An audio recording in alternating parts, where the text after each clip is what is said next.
Maris Racal, gusto makatabi sa pictorial si Rico Blanco, happy sa Eddies Award ni Rico, matagal na niyang gustong umarte.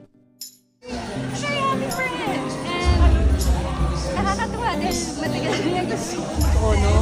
Finally has an award for it. Present pareho ang ex-celebrity couple na sina Maris Racal at Rico Blanco sa the 9th Eddies ng Society of Philippine Entertainment Editors.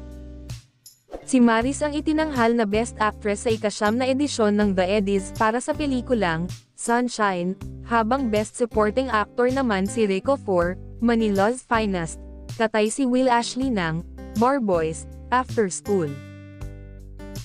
Medyo naging emosyonal ang OPM rock icon nang tanggapin niya ang kanyang trepeo dahil nga ito ang unang pagkakataon na nagwagi siya ng acting award.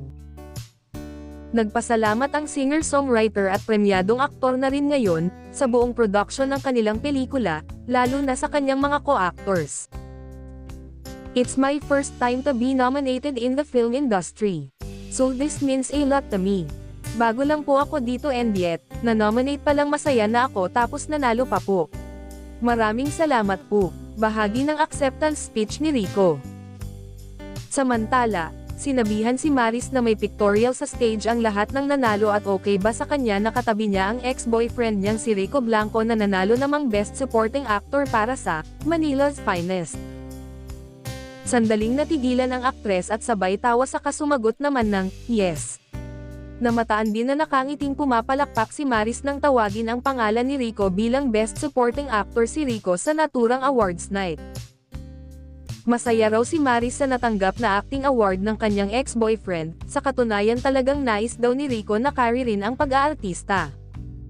I'm very happy for him. Nakakatuwa dahil matagal niyang nagusto umarte. And now he has an award for it. I am genuinely happy for him, pahayag ng kapamilya actress. Going back to Maris ay nami-miss niyang gumawa ng romantic comedy films, gusto rin daw niyang ma-challenge sa iba't ibang karakter na gagampanan niya. Hindi binanggit ng aktres kung ano ang project na ginagawa niya ngayon at abangan na lang daw ito ng kanyang fans.